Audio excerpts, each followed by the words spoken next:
I never thought I would own a mansion at 73. I never imagined I would hire my own daughter-in-law to clean it either. But life has a way of creating perfect opportunities for those who have been patient long enough. I raised my son, David, alone after his father passed away when David was only 12. We lived in a modest 3-bedroom house in a middle-class neighborhood, where I worked 2 jobs to ensure he had everything he needed. My primary position was as an accountant at a local firm during the day.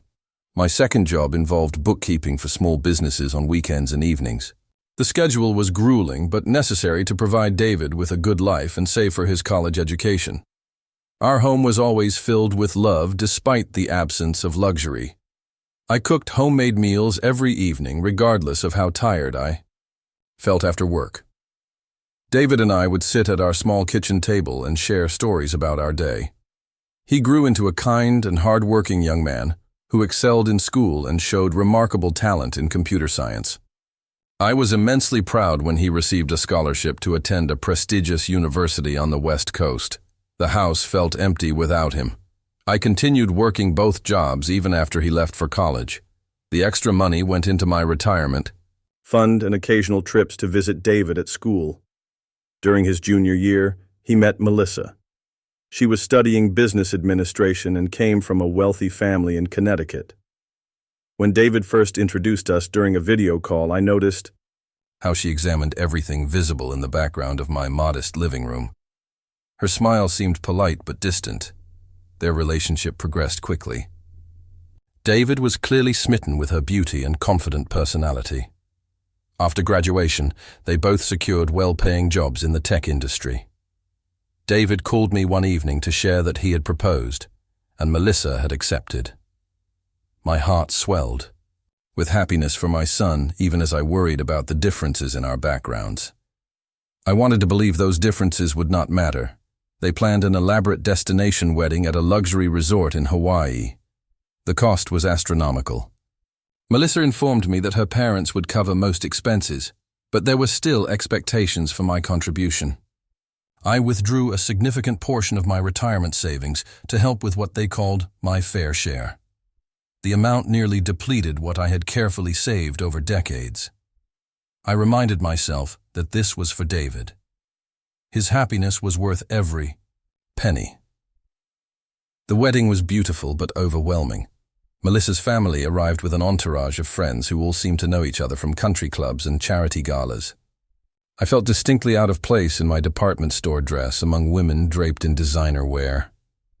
Melissa's mother, Patricia, made several comments about how quaint it was that I had worked as an accountant all these years.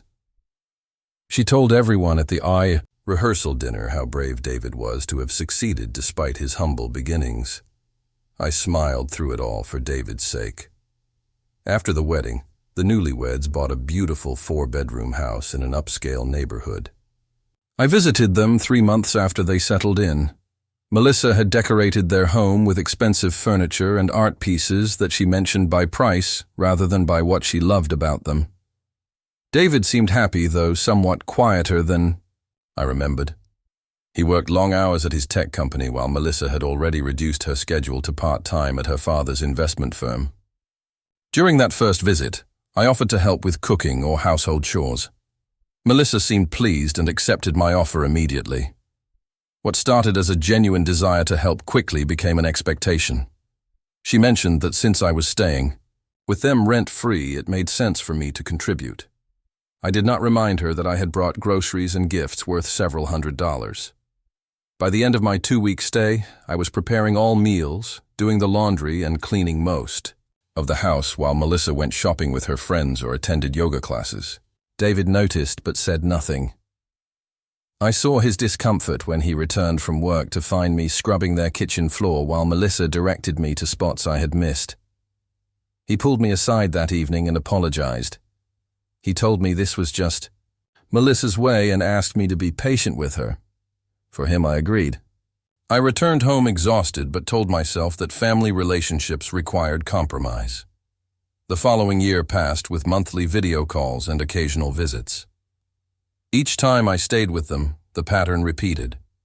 Melissa would introduce me to her friends as her housekeeper before adding that I was also David's mother. She would laugh as though it was a charming joke. I saw the embarrassment on David's face, but also his reluctance to confront her. Their financial success continued to grow as David received promotions, and Melissa started an interior design business catering to wealthy clients. Then came the news that changed everything. David called to tell me they were expecting a baby. My first grandchild. The joy I felt was indescribable. I wanted to be part of this new chapter in their lives. After much consideration, I decided to sell my home and move closer to them. The housing market had improved significantly over the years, and my modest house sold for much more than I anticipated. Combined with my retirement savings, I had a comfortable nest egg of just over $2 million. I did not share the details of my financial situation with David or Melissa. I simply told them I was considering moving closer to be near the baby. Melissa immediately suggested I could live with them and help with childcare. She told me there was a small room in the basement that could be converted into a bedroom for me. In exchange for free accommodation, I could help with the baby and house maintenance.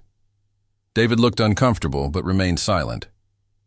That conversation revealed everything I needed to know about my position in their household. I was not seen as family, but as a convenient source of free labor. The realization was painful but clarifying.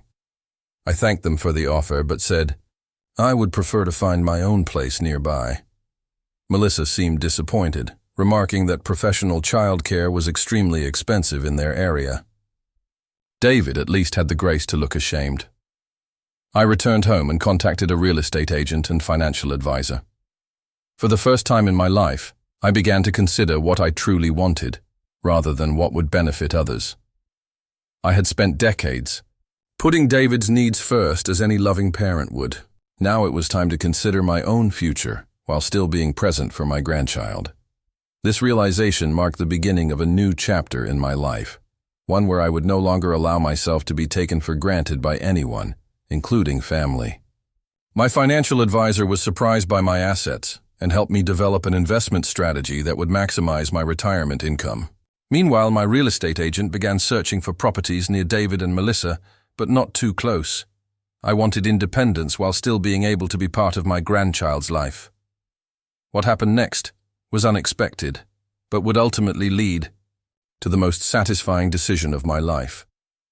6 months before their baby was due, David called with news that he needed to travel to Europe for an extended work assignment. His company was expanding internationally, and they wanted him to oversee the opening of their London office. The position came with a substantial promotion and bonus. He would be gone for at least 6 months, possibly up to a year. Melissa was upset about managing the pregnancy alone, but pleased with the financial benefits. 3 days later, Melissa called me. Her tone was sweet in a way I had never heard before. She asked if I had made progress on my plans to move closer. I told her I was still working with a real estate agent to find something suitable. She suggested that this might be the perfect time for me to stay with them temporarily. She was entering her 3rd trimester and feeling overwhelmed by the prospect of managing alone. She told me she could use my help with household tasks and preparations for the baby. I could stay in their guest room until David returned and I found my own place. Despite my reservations, I agreed. My son was pursuing an important career opportunity, and my grandchild was involved. I arranged for my remaining belongings to be placed in storage and drove across 3 states to their home. Melissa greeted me with unusual warmth and showed me to the guest room. It was small but comfortable with an attached bathroom. She had cleared 1 drawer in the dresser for my things, explaining that the rest contained seasonal items she had no other space for. The first week was relatively pleasant. I cooked meals, helped with light cleaning, and accompanied Melissa to a doctor's appointment. She seemed grateful and even invited me to help select colors for the nursery. I began to think perhaps I had misjudged her. That illusion shattered during the 2nd week when her mother, Patricia, came to visit. Patricia arrived with 4 designer suitcases for a 3-day stay. Melissa immediately informed me that I would need to move to the basement room they had mentioned previously. The guest room would be needed for her mother. I helped move my belongings to the basement space, which was barely furnished with an old futon and a small lamp. The bathroom was unfinished with exposed pipes and a shower that produced only cold water. Over dinner that first evening, Patricia and Melissa discussed my role in the household as though I wasn't present. Patricia told Melissa she had made a wise decision to bring me in. She mentioned that live-in help would cost them at least $4,000 monthly. Melissa agreed and added that I would be more invested in the baby than a hired person would be. They discussed how I could manage night feedings since Melissa needed her beauty sleep. Patricia suggested a schedule where I would handle all childcare, except for special moments that would be good for their social media posts. I remained silent, absorbing the reality of how they viewed me. That night in the cold basement room, I made a phone call to my real estate agent. I told her to expand the search parameters and increase the budget substantially. I was no longer looking for a modest condo near their home. I wanted something that would make a statement. The following day, I maintained my helpful demeanor, while secretly making arrangements with my financial advisor to liquidate certain investments. Patricia continued her stay for 5 days, rather than the planned 3. During this time, I was assigned increasingly demanding tasks. I prepared elaborate meals for their lunch gatherings with Melissa's friends. I cleaned the entire house, including organizing Melissa's extensive closet. I was sent to pick up parcels and dry cleaning across town multiple times. When Patricia finally departed, Melissa maintained the new expectations. She began leaving lists of daily tasks on the kitchen counter each morning. These included cleaning tasks, errands, and food preparation. She referred to these as my chores and checked them each evening. If something wasn't completed to her satisfaction, she would make me redo it. She told me this was good practice for when the baby arrived, and my responsibilities would increase. During this period, my real estate agent called with news of a property that had just come on the market. It was a substantial estate in the most prestigious neighborhood in the area, actually 3 streets over from where Melissa had always dreamed of living. The previous owner was a tech entrepreneur who had relocated to Europe and wanted a quick sale. The property included a main house with 6 bedrooms, a separate guest house, and meticulously landscaped grounds with a pool. The asking price was just under $5 million, well above what I had initially planned to spend. But something about the timing and location felt right. I arranged to view the property while Melissa was at a spa day with her friends. The moment I walked through the grand entrance with its soaring ceiling and sweeping staircase, I knew this was exactly what I needed. The house was partially furnished with custom pieces that the owner was willing to include in the sale. The master suite was larger than the entire first floor of the home where I had raised David. The kitchen featured top-of-the-line appliances and stone countertops that extended for yards. Floor-to-ceiling windows overlooked gardens that would be spectacular in spring. After consulting with my financial advisor, I made an offer. It would require using most of my assets, but he assured me that with proper management of the remaining investments and potential rental of the guest house, I could make it work. My offer was accepted the next day. I said nothing to Melissa or David about my purchase. David called regularly, but always seemed rushed. Melissa controlled those conversations, keeping them brief and focused on her pregnancy progress. As her due date approached, Melissa's demands intensified. She complained about discomfort and used it to justify having me handle virtually everything in the household. She no longer drove herself anywhere, insisting that I chauffeur her to appointments and social engagements. I was expected to wait in the car or lobby until she was finished. She explained that this was necessary because she might need assistance at any moment due to her condition. One evening, while searching for cleaning supplies in their home office, I discovered financial documents that revealed something disturbing. David and Melissa had used the money I had contributed to their wedding to invest in tech stocks that had performed extremely well. My contribution had not gone toward the wedding at all, but had instead been the seed money for investments now worth nearly 20 times the original amount. They had never mentioned this to me, even during periods when I was working overtime to make ends meet. Next to these documents was a folder containing plans for a vacation home they intended to purchase after the baby was born. The down payment would come from what they called the Grandma Fund. Notes in Melissa's handwriting detailed how they could convince me to sell my house and contribute my equity to their investment while living in their basement as a full-time childcare provider and housekeeper. There was even a mock monthly budget showing how much they would save by having me rather than hired help. I carefully replaced everything as I had found it. That night, I contacted my lawyer and adjusted my will and other legal documents. I also accelerated the closing timeline on my new home. The betrayal was no longer a matter of inconsiderate behavior or social slights. It was calculated exploitation that had been planned for years. The final weeks of Melissa's pregnancy coincided with the closing process on my new home. I maintained my role as the helpful mother-in-law while secretly meeting with contractors, designers, and household staff for my estate. I hired a property manager for the guest house, which would be rented to visiting executives at a substantial monthly rate. I selected a housekeeper, gardener, and part-time chef, who would start once I took possession. I chose not to furnish one particular bedroom, keeping it ready for visits from my future grandchild. 2 weeks before her due date, Melissa developed complications that required bed rest. This meant my responsibilities expanded to include literally waiting on her hand and foot. She rang a small bell whenever she needed something, which was approximately every 30 minutes throughout the day and night. I brought meals, adjusted pillows, managed her medications, and endured criticisms about everything from water temperature to the way I folded her laundry. David called when he could, sounding increasingly stressed about the situation at home and his responsibilities abroad. He asked if I was managing all right. Melissa always insisted on being present for these calls, so I simply assured him that everything was fine and I was happy to help. In private moments, I reminded myself that my new life was being prepared just minutes away. I needed only to endure a little longer.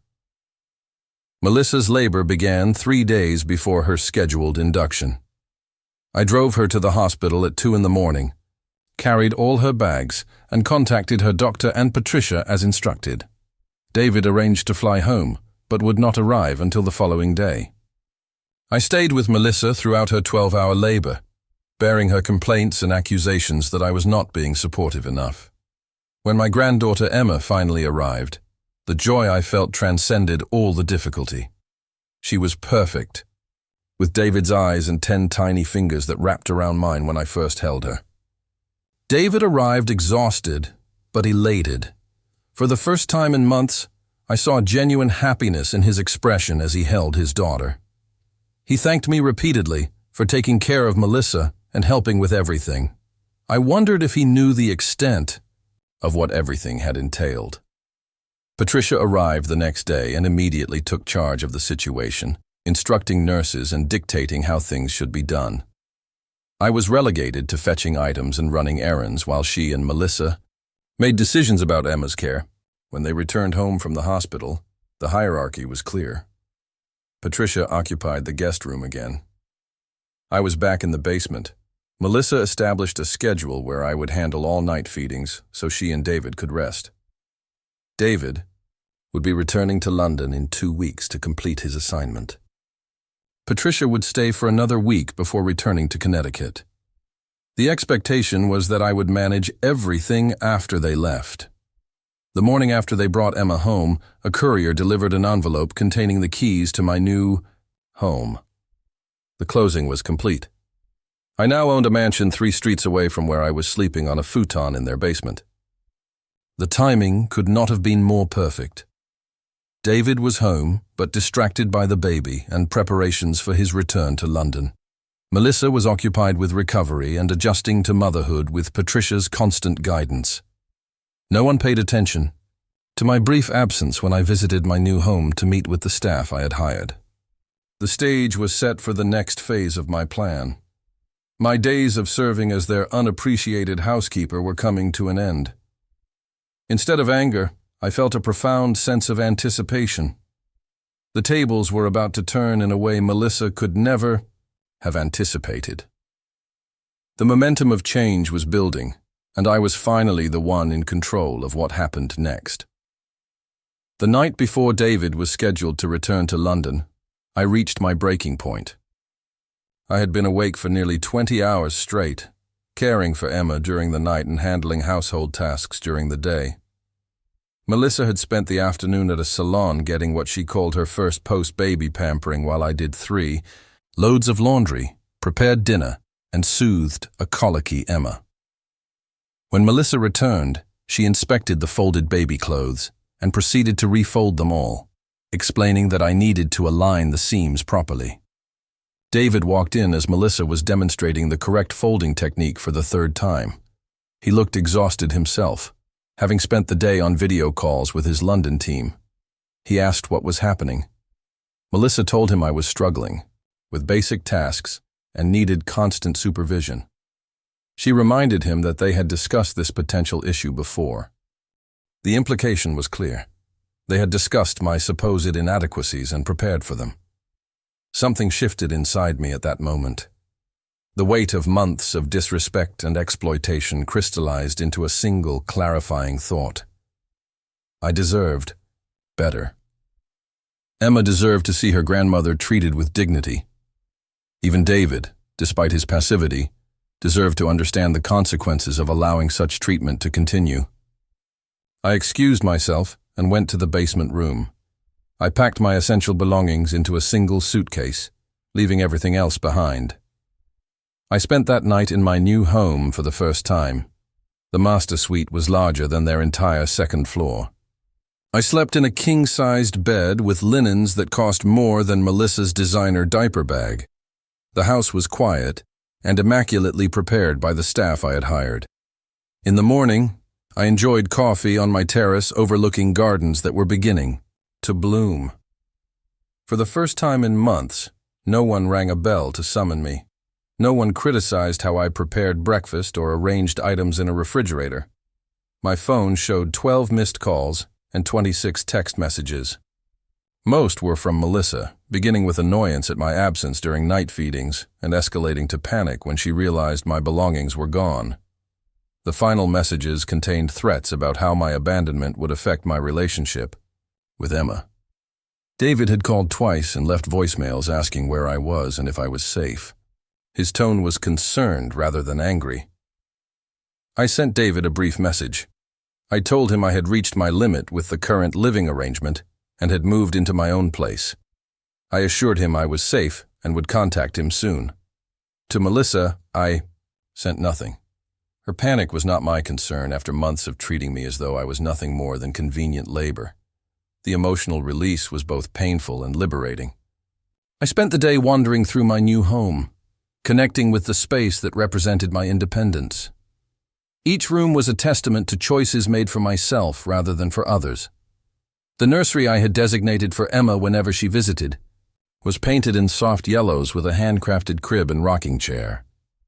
I had selected each item myself, thinking of future visits where I could be a grandmother rather than an unpaid servant. My financial advisor called to confirm that the remaining investments were properly allocated to support my new lifestyle. The guest house had already been rented to a visiting professor for a 6-month term, providing additional income. My new life was not just emotionally satisfying but financially sound as well.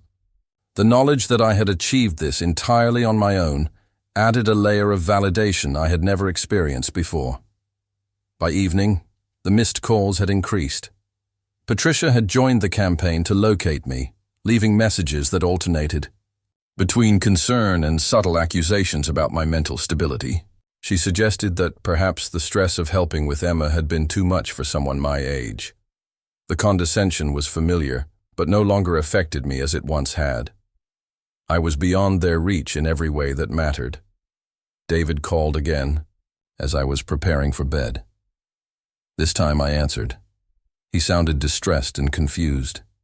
He asked where I had gone and why I had left without saying anything. I explained that I had reached my limit with how I was being treated in their home. I described the basement room, the constant criticism, and the explicit discussions about using me as free labor. His response was telling. He apologized repeatedly, but said he had not realized things were that bad. He had been so focused on his career opportunity that he had failed to see what was happening at home.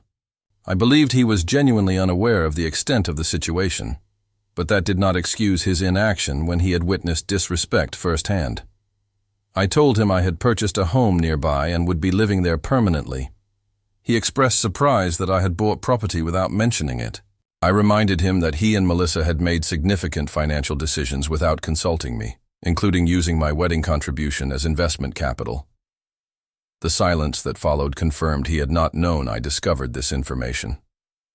The conversation ended with tentative plans for him to visit my new home before returning to London. He asked if Melissa should come as well. I told him that was his decision to make as her husband, but that I needed time before facing her again. He seemed to understand and agreed to come alone the following morning. That night, I slept peacefully for the first time in months. The emotional burden of pretending contentment while being treated as a servant had been exhausting in ways I had not fully recognized until it was gone. The sadness remained. My relationship with my son was damaged, and my granddaughter was caught in the middle of a situation not of her making. But beneath the sadness was something new, self-respect. It had been dormant for too long. David arrived the next morning with Emma. His reaction upon seeing my new home was everything I could have hoped for. His eyes widened as he drove through the entrance gates and up the winding driveway. When my housekeeper answered the door and escorted him to the solarium where I was waiting, his confusion was evident. He looked around at the soaring ceilings, marble floors, and custom furnishings with an expression of disbelief. I invited him to sit on one of the velvet sofas overlooking the garden. He carefully placed Emma in my arms before sitting down himself. She was peaceful, having recently been fed. I held my granddaughter close, inhaling her perfect baby scent and feeling the weight of her against my heart. This moment was what mattered. This connection that transcended the difficulties with her parents. David finally spoke. He asked how I could possibly afford such a place. The question revealed how little he knew about my financial situation. I explained about the sale of my home, my decades of careful saving, and the investments that had performed well over time. I did not mention discovering their use of my wedding contribution. That wound was still too fresh to discuss calmly. As the conversation progressed, David revealed that Melissa was frantic about my departure. Not because she missed me personally, but because they had no backup plan for childcare while he was in London. Patricia had extended her stay by 3 days, but would be returning to Connecticut soon. They had contacted agencies about nannies but were concerned about the cost and having a stranger in their home so quickly. The irony was painfully obvious. They had taken my presence for granted, assumed my compliance with their plans, and now were facing the consequences of their assumptions. David looked exhausted as he explained their predicament. He had delayed his return to London by 2 days, but would need to leave soon or risk the position he had worked so hard to secure. I listened without offering immediate solutions. When he finished speaking, I asked if he understood why I had left. He nodded slowly. He told me he had always known Melissa could be demanding, but had not realized how she had treated me during his absence.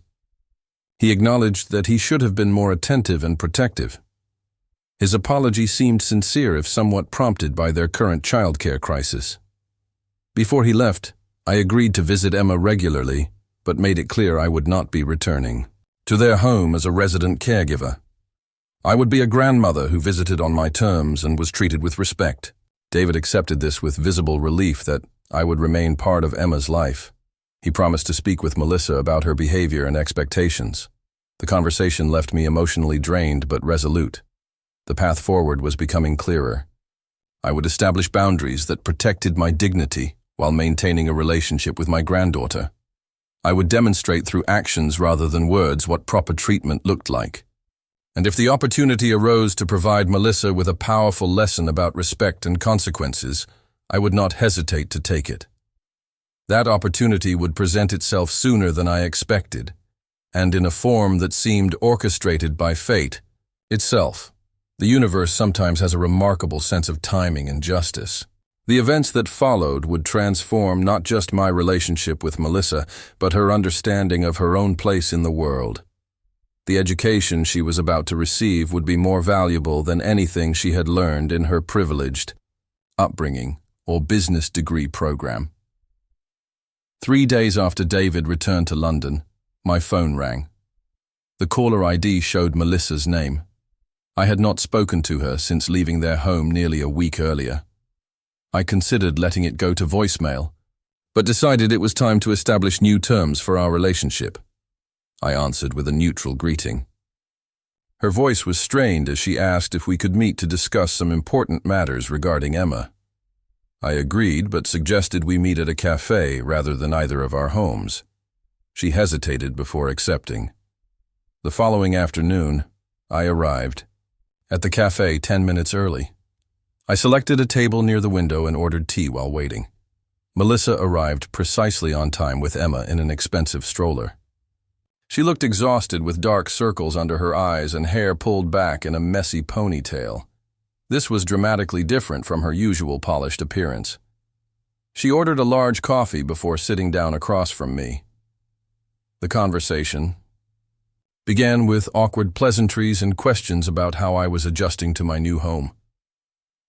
She mentioned that David had told her I had found a nice place but had been vague about details. I recognized this as her fishing for information and kept my responses equally vague. After several minutes of this, she finally reached the purpose of our meeting. Patricia had returned to Connecticut. The nanny agency had sent 3 candidates, but none had met her standards. She was struggling to manage Emma alone while maintaining her regular social commitments and business contacts. She told me her interior design clients were understanding, but would not wait forever. She needed reliable childcare immediately. I listened without interrupting as she explained her dilemma. When she finished, she looked at me expectantly. The implication was clear. She wanted me to resume my previous role despite everything that had happened. I took a moment to consider my response carefully. This was the opportunity I had been waiting for, but timing would be essential. I asked about her budget for childcare. She seemed surprised by the question but mentioned a figure that was well below market rate for full-time infant care in our area. I nodded and suggested she might need to adjust her expectations or budget. She frowned and commented that she thought family would prioritize relationships over money. The irony of this statement from someone who had treated me as free labor was not lost on me. As we continued talking, I learned more about their current situation. David was committed to the London position for at least 5 more months. Melissa had reduced her client load but still needed to work to maintain her business contacts. Her mother could visit occasionally but not provide regular help. They had calculated that proper childcare would cost them approximately $50,000 for the remaining time David would be abroad. I expressed sympathy for her situation while maintaining emotional distance. As Emma began to fuss, I offered to hold her while Melissa finished her coffee. The moment my granddaughter was in my arms, the perspective crystallized. This was not about punishing Melissa. It was about teaching her the value of respect and honest relationships. It was about creating a healthier dynamic for Emma's sake. The plan that formed in my mind was elegant in its simplicity. I told Melissa I would consider helping with Emma under certain conditions. My time would need to be compensated appropriately. Given my experience in the specialized nature of infant care, we would need a formal agreement regarding hours and responsibilities. And most importantly, our relationship would need to be based on mutual respect rather than exploitation. She seemed taken aback by my businesslike approach, but nodded in agreement. Before parting, I suggested she visit my new home to discuss details further. Her eagerness to accept this invitation confirmed what I suspected. She was desperate for a solution and curious about my living situation.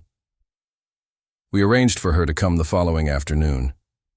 I provided my address, watching her expression carefully as she recognized the prestigious neighborhood.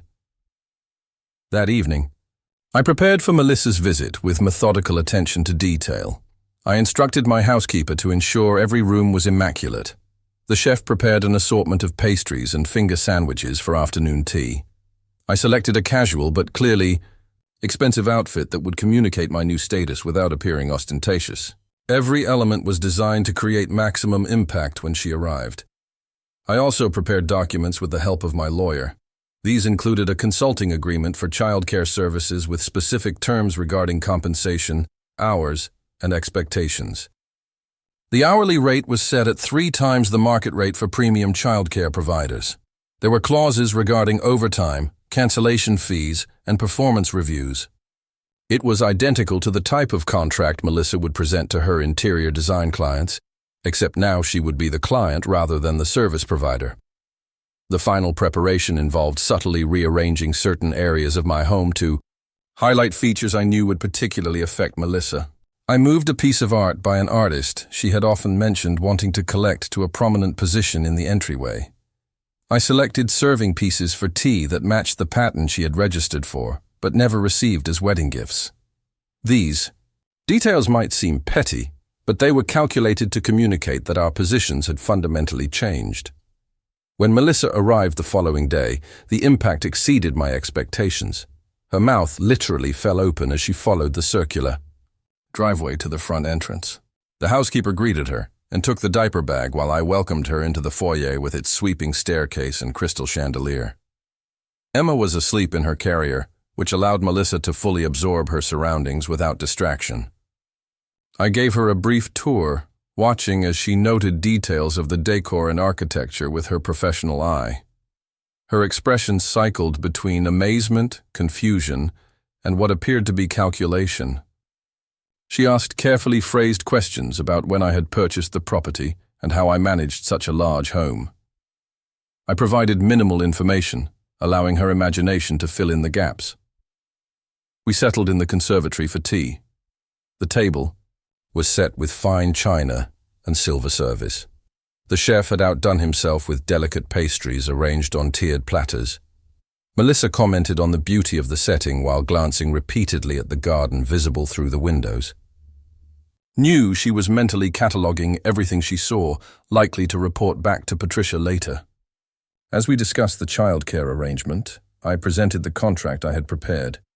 She blanched visibly at the hourly rate but quickly composed herself. She attempted to negotiate, suggesting that as family I might consider a more reasonable figure.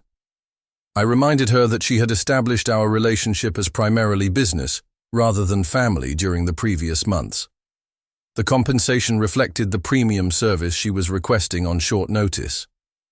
The most satisfying moment came when I suggested she take time to consider the offer and discuss it with David.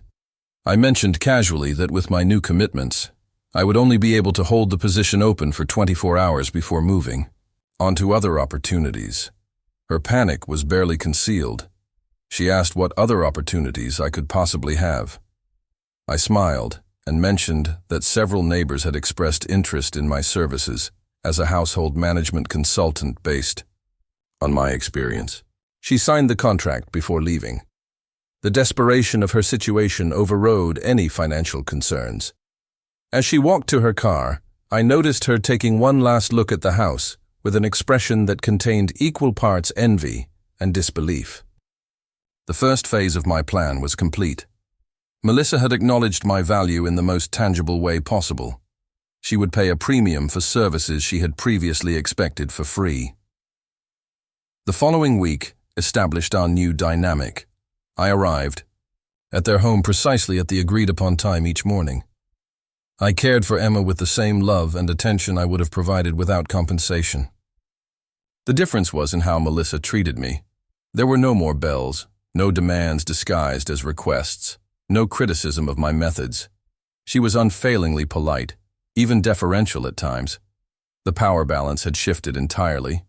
I maintained meticulous records of my hours and submitted invoices weekly as specified in our contract. Melissa paid promptly without complaint. though I occasionally noticed her wincing when reviewing the totals. David called more frequently, asking carefully how things were progressing. I assured him that Emma was thriving and our arrangement was working well. I did not mention the financial details, assuming correctly that Melissa had downplayed those in her communications with him. As weeks passed, I refined my plan for the final phase of Melissa's education. The foundation was laid through our daily interactions. She now saw me as someone with resources and power, rather than a convenient source of free labor. The respect she showed was motivated by necessity rather than genuine appreciation, but it was a beginning. The next step would address the deeper issues of integrity and honesty in relationships. I arranged for my financial advisor to call while I was at their home, discussing an investment opportunity loudly enough for Melissa to overhear. I mentioned returns that exceeded what most people would consider possible and thanked him for his guidance over the years. Melissa's attention was immediately captured. She lingered nearby until my call ended, then casually asked about my investment strategy. This opened the door I had been waiting for. Over the following days, I shared carefully selected details about my financial journey. I mentioned long-term investments that had performed exceptionally well. I referenced property holdings besides my current residence. I discussed retirement planning strategies that had allowed me to build substantial wealth despite a modest income during my working years. Melissa absorbed this information with growing interest. She began asking more specific questions about particular investments and financial advisors. I provided enough information to seem transparent while withholding key details. The seed was planted. She now believed I had access to investment opportunities that could benefit her and David financially. The final elements were falling into place. Melissa had come to value my services enough to pay a premium for them. She now saw me as a potential source of financial opportunity rather than merely a convenient caregiver. She treated me with the respect she would show to anyone she hoped to gain advantage from. The stage was set for the culmination of my plan. What remained was creating the perfect moment to reveal the complete truth about our situation. Timing would be crucial. The revelation needed to occur when it would have maximum impact on both Melissa and David. Their understanding of how they had mistreated me needed to be complete and unavoidable. Only then would the lesson be truly absorbed rather than dismissed or rationalized away. An opportunity presented itself when David announced he would be returning for a brief visit before the final phase of his London assignment. Melissa immediately began planning a dinner party to showcase their success to friends and colleagues. She asked if I would be willing to work extra hours during his visit to help with Emma and household management. I agreed, suggesting that we could also use the occasion to discuss a potential investment opportunity I had been considering sharing with them. The pieces were in place. The culmination of months of careful planning was about to unfold. What had begun as a response to disrespect had evolved into something more meaningful. This was not merely about revenge. It was about restoring balance and establishing a foundation for more authentic relationships moving forward. The satisfaction would come not just from Melissa's realization of her missteps, but from the potential for genuine change in how our family functioned. The week before David's arrival, I finalized preparations for what would become a pivotal moment in our family history. I gathered documentation of their use of my wedding contribution for investments. I prepared a detailed accounting of the unpaid labor I had provided during my stay in their home, calculated at market rates.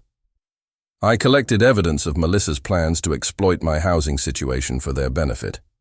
These materials were organized in a professional portfolio, along with information about my actual financial status and the timeline of my home purchase. As David's visit approached, I found myself feeling not vindictive, but oddly peaceful. The coming revelation would be difficult for everyone involved, but necessary for healing to begin. True relationships could not be built on exploitation and deception. The truth, however uncomfortable, would ultimately serve all of us better than continued pretense. With this understanding, I made final arrangements for what I now thought of not as revenge, but as reconciliation through accountability. The evening of David's homecoming coincided with a perfect spring day. Melissa had spent the week preparing for the dinner party, ordering catering from an expensive service and having the house professionally cleaned. She had invited 6 couples, all connected to David's industry or her design business. The guest list was calculated to impress and strengthen professional networks. I arrived early as agreed to care for Emma while Melissa managed final preparations. Her demeanor toward me had evolved into a strange combination of employer and conspirator. She treated me with the polite distance of someone who signs my checks, but also the faux intimacy of someone who believed I might provide access to lucrative investment opportunities. Neither approach reflected genuine respect or family connection. David arrived mid-afternoon, clearly exhausted from travel, but delighted to see Emma. He seemed surprised by the elaborate party preparations, but went along with Melissa's plans. He greeted me warmly, asking about my new home and how I had been. His questions seemed sincere but hurried as Melissa pulled him away to prepare for their guests. The catering staff arrived and began setting up in the kitchen. I remained with Emma in the nursery, following the schedule Melissa had outlined. The house filled with voices and laughter as guests arrived and cocktails were served. According to our agreement, I would join the dinner party after putting Emma to bed, ostensibly to discuss investment opportunities with several interested guests. As I gently rocked Emma to sleep, I reflected on what was about to unfold. My granddaughter was innocent in all this. The relationships being reshaped tonight would affect her future. This strengthened my resolve to proceed with clarity rather than anger. The truth needed to be presented in a way that opened possibilities for healing rather than merely assigning blame. Once Emma was settled, I changed into the outfit I had brought specifically for this occasion.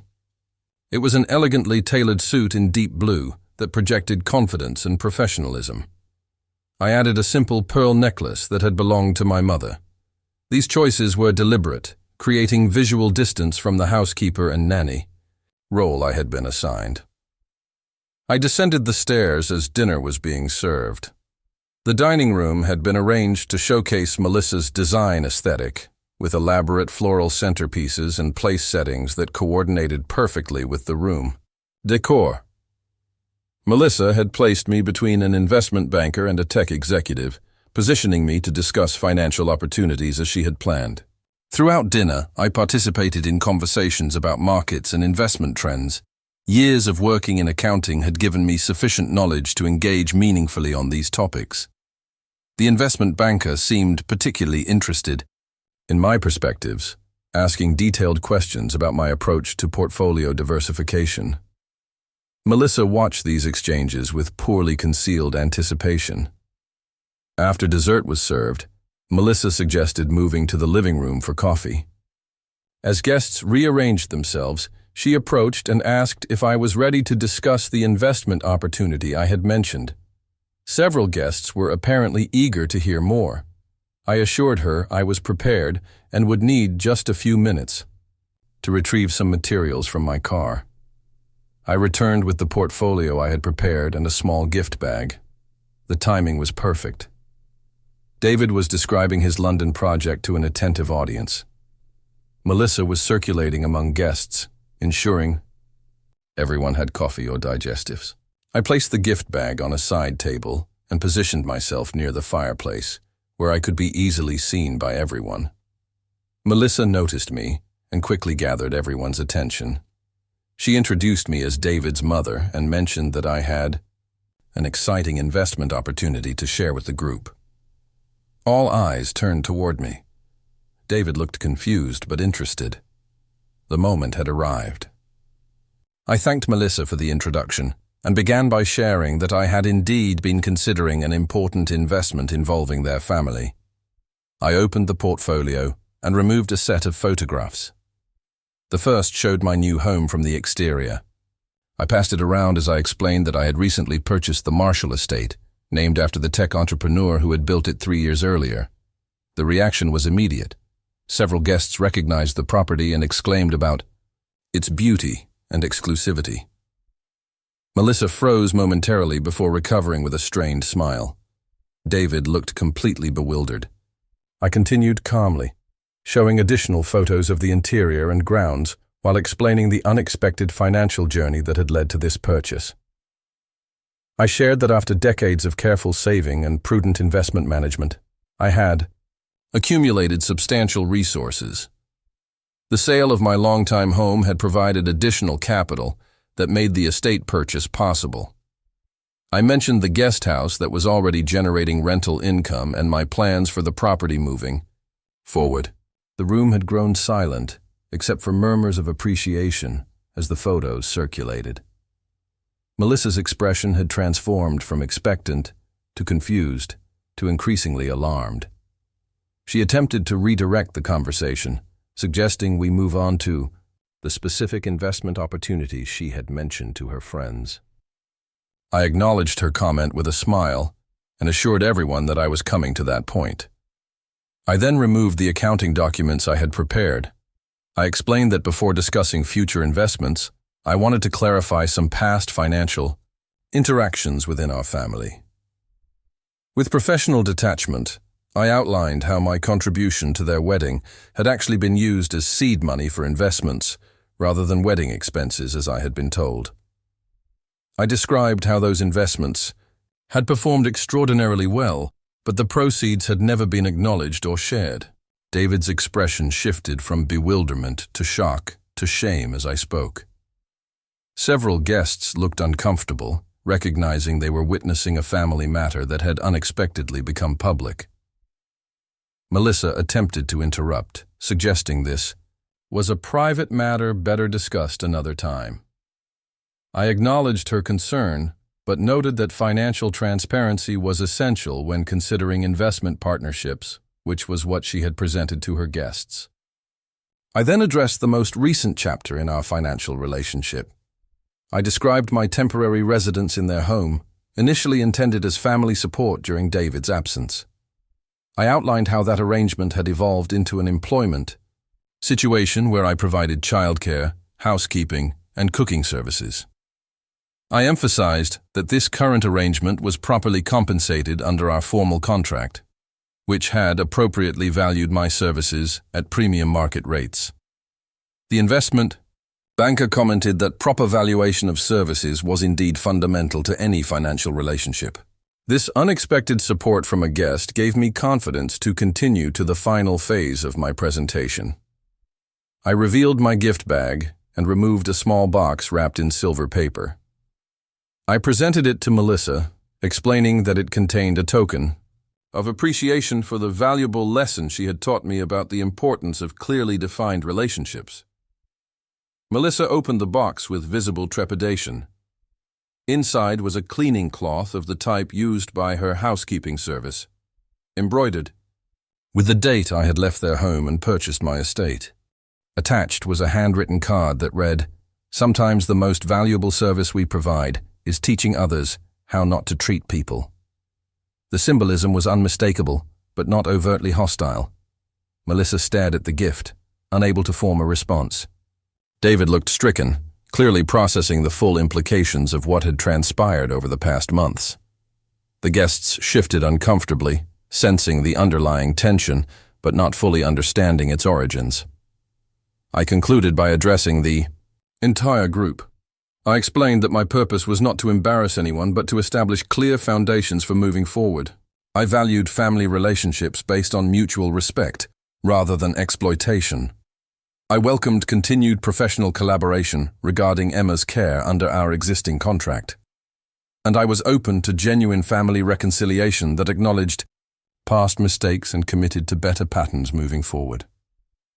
With that, I thanked everyone for their attention and excused myself, explaining that I needed to check on Emma before departing. As I left the room, the stunned silence gave way to awkward attempts at conversation.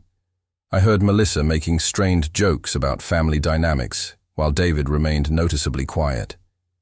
In the nursery, I spent a few minutes with my sleeping granddaughter, reassuring myself that my actions were ultimately in her best interest. A family built on honest relationships would serve her better than one founded on exploitation and pretense.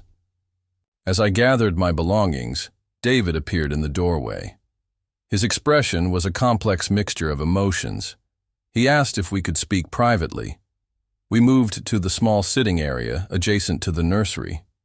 He began with an apology, acknowledging that he had failed to recognize or address how Melissa had treated me. He admitted that he had been aware of their use of my wedding contribution, but had justified it as beneficial to everyone in the long term. He expressed shame at allowing convenience and conflict avoidance to override honesty and respect. I listened without interrupting. When he finished, I told him that I valued our relationship and wanted to remain an active part of Emma's life. I explained that my actions tonight were designed to create clarity rather than cause pain. The public nature of the revelation was necessary because private attempts to address these issues had been ignored or dismissed. David nodded slowly. He asked about the future of our family relationships. I explained that I would continue providing childcare for Emma as contracted, but would need to see meaningful changes in how Melissa approached our relationship before considering a return to more casual family interactions. He accepted this, with visible sadness, but no argument. As I prepared to leave, Melissa appeared, having apparently excused herself from her guests. Her carefully maintained composure had cracked. She accused me of deliberately humiliating her in front of important business contacts. She demanded to know why I had chosen such a public moment for what she called my performance. I responded calmly that I had simply followed the script she had written. She had positioned me as someone with valuable financial insights to share with her guests. I had shared exactly that, including insights about our own financial relationship. If the truth was embarrassing, perhaps that indicated problems with the underlying behavior rather than with its revelation.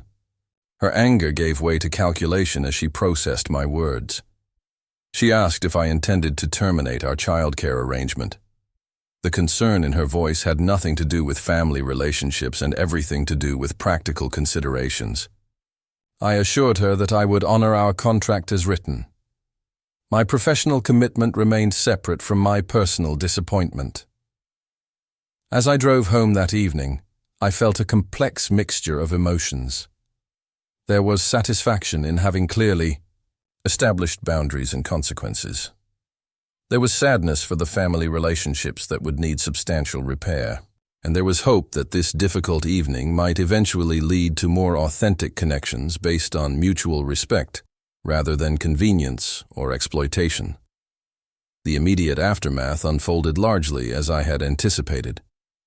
Melissa maintained minimal contact, communicating about Emma's schedule and care through text messages rather than conversation. David called several times, each conversation a careful blend of apology and attempts to rebuild trust. I maintained professional distance, with Melissa while gradually warming to David's sincere efforts at reconciliation. 2 weeks after the dinner party, Melissa appeared at my door unannounced. Her expression was guarded but less hostile than at our last encounter. She asked if we could talk. I invited her in, leading her to the informal sitting room rather than the formal spaces I had showcased during her previous visit. This choice was deliberate, signaling openness to a more genuine interaction. She began with a prepared statement that acknowledged her behavior had been inappropriate. The words seemed rehearsed, but the sentiment behind them possibly genuine. She explained that growing up in her family, status and appearance had always been paramount. Her mother had taught her to use every advantage to maintain the lifestyle they considered essential. She had never questioned these values until confronted with their consequences. I listened without interrupting, noting that her apology contained elements of explanation and justification. When she finished, I thanked her for coming. I explained that I did not expect immediate transformation of deeply ingrained patterns. What mattered was recognition of problematic behavior and commitment to change. True respect could not be demanded or purchased. It developed through consistent actions over time. Our conversation ended with tentative plans for a family dinner the following weekend. It would be a small step toward rebuilding relationships damaged by months of exploitation and deception. Whether this represented genuine change or merely strategic adaptation remained to be seen, but it was movement in a potentially positive direction. The revenge, if it could be called that, was not in public humiliation or financial penalty. It was in the fundamental shift in how Melissa perceived and treated me. No longer the convenient servant relegated to the basement, I was now someone whose respect she needed to earn. The mansion she had once dreamed of living in was now my home. The financial security she had plotted to extract from me was already mine through my own efforts. Most importantly, the power to define our relationship had shifted decisively. This reversal represented justice rather than vengeance. It created the possibility for more balanced family relationships moving forward. Emma would grow up seeing her grandmother treated with dignity rather than as a convenient resource to be exploited. David would need to address his passive enablement of disrespect rather than avoiding conflict. And Melissa would have the opportunity to develop genuine connections not based on calculation or advantage. As spring turned to summer, our family dynamics continued to evolve. The formal childcare arrangement remained in place, but interactions became gradually less strained. Melissa never fully acknowledged the extent of her planned exploitation, but her behavior showed greater awareness of boundaries and respect. David divided his time between London and home, making evident efforts to repair relationships damaged by his inattention. Emma thrived, blissfully unaware of the complex adult negotiations surrounding her care. She grew and developed with the love of her parents and grandmother, which was ultimately what mattered most. The past could not be changed, but its lessons could shape a healthier future. The education Melissa had received about respect and consequences would serve all of us moving forward, especially the innocent child at the center of our complicated family. Epilogue 1. Year after the dinner party that changed everything, I hosted Emma's first birthday celebration at my home. The guest list was small, limited to immediate family and a few close friends. David had completed his London assignment and returned permanently 3 months earlier. Melissa had scaled back her design business to focus more on family, a decision that seemed motivated by genuine preference rather than obligation. The party was held in the garden, which was in full bloom on the warm spring day. Emma, now walking with assistance, delighted in exploring the flowers and fountains under careful supervision. David manned the grill, preparing food with a relaxed competence that suggested growing comfort in domestic roles. Melissa helped arrange decorations and activities, with noticeably less concern for appearance and more attention to function and enjoyment. Our family dynamics had found a new equilibrium. The formal childcare contract had been replaced with flexible grandparent time that respected my schedule and preferences. Melissa no longer attempted to direct or criticize my interactions with Emma. David had become more assertive in family decisions, rather than deferring to avoid conflict. Most significantly, conversations had become more honest, addressing issues directly rather than through manipulation or passive aggression. As I watched Emma unwrap gifts with more interest in the colorful paper than the contents, I reflected on the journey that had brought us to this point. The painful lessons of the previous year had created space for growth that might not have occurred otherwise. What had begun as revenge had evolved into reset and eventual renewal of family bonds. Melissa approached me as Emma played with her new toys. She commented on how much had changed since last spring. Her tone was reflective, rather than resentful. We had never again directly discussed the dinner party revelation, but its impact remained evident in our transformed relationship. She mentioned that her mother would be visiting the following month and asked if I would be comfortable joining them for dinner. This simple question represented significant progress in her recognition of my autonomy and preferences. Later that afternoon, David and I sat on the terrace while Emma napped and Melissa took a business call. He expressed gratitude for my continued presence in their lives despite the difficulties we had weathered. He shared that the experience had prompted important conversations between him and Melissa about values and priorities. They had begun therapy to address communication patterns and expectations. The work was challenging but necessary for the family they wanted to create. He also mentioned that they had established a trust fund for Emma, using the proceeds from the investments originally funded by my wedding contribution. They had added substantial amounts from their own savings, creating a resource for Emma's education and future security. This concrete acknowledgement of past financial exploitation represented meaningful accountability and changed behavior. As guests departed and the day wound down, I found myself alone in the kitchen with Melissa. She was helping clean up despite my staff's assurances that it wasn't necessary. She worked quietly for several minutes before speaking. When she did, her words surprised me. She told me that purchasing this home was the best decision I could have made, not because of its beauty or value, but because it had forced her to see me as a complete person with my own resources and choices. She admitted that until moving here, she had never considered my life beyond how it related to her needs and plans. The revelation of my financial independence and decision-making had shattered her assumptions about who I was and what motivated me. She acknowledged that this awakening had been painful, but ultimately valuable, prompting her to question other assumptions and relationships in her life. As she spoke, I recognized that her growth was genuine if still incomplete.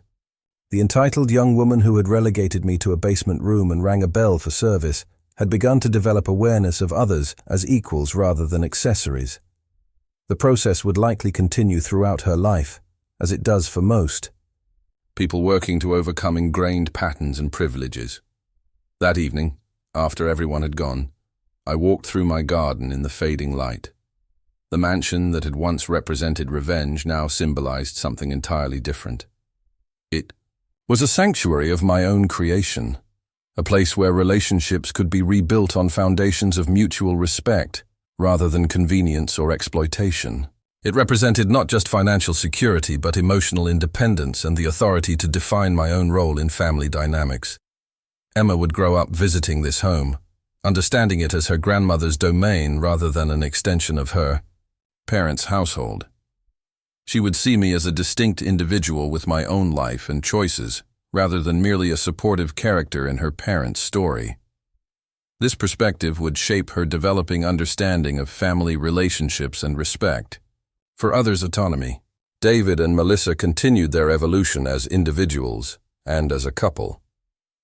There were occasional regressions to old patterns, particularly when under stress or during Patricia's visits. But the general trajectory remained positive, with increasing awareness of problematic behaviors and genuine efforts to communicate more honestly. The family we were becoming was healthier than the one we had been, benefiting all of us, but especially Emma. As for me, the journey from unappreciated caregiver to respected matriarch had transformed more than just my external circumstances. I had discovered strength and clarity I might never have recognized without the catalyst of disrespect and exploitation. The painful experience had ultimately led to greater self-knowledge and confidence in establishing necessary boundaries. The revenge, such as it was, had served its purpose, not as punishment, but as education and catalyst for change. Melissa had learned that treating people as convenient resources rather than human beings with dignity ultimately diminishes everyone involved. David had learned that avoiding conflict can enable harm rather than preserve peace. And I had learned that standing firmly for my own value was not selfish, but necessary for authentic relationships. The mansion remained a powerful symbol of this education. Every time Melissa visited, she was reminded of her miscalculation in treating me as someone she could safely exploit. Every time David saw the home I had created independently, he remembered the consequences of his passive acceptance of disrespect. And every time I welcomed them into my space on my terms, I reaffirmed the lessons we had all learned about respect and relationships. Life continues to evolve, as it always does. Emma grows and develops new abilities and interests each day. David and Melissa navigate the complexities of career and family with greater awareness and communication.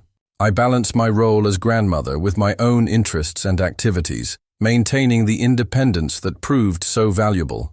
The future holds possibilities that none of us can fully anticipate. What remains certain is that the painful lessons of the past have created the foundation for healthier relationships moving forward. The reversal of power that began as revenge has evolved into something more valuable. Mutual respect, authentic communication, and family bonds based on genuine care rather than convenience or obligation. Sometimes, the most valuable gifts come wrapped in the most difficult experiences. The daughter-in-law, who treated me like a servant, ultimately catalyzed my journey to true independence. The mansion that symbolized revenge has become a home where healing continues. And the family that was fractured by exploitation is gradually rebuilding with greater awareness and authenticity. This is the most satisfying resolution I could have imagined when I first decided that enough was enough. In the end, the true revenge was not in humiliation or retribution. It was in reclaiming my dignity and establishing a new standard for how I would be treated. It was in transforming a relationship based on exploitation into one capable of growth and mutual respect. And it was in creating a legacy of strength and boundaries that my granddaughter will carry forward into her own relationships. Some lessons are painful to learn, but invaluable once absorbed. This was certainly one of them.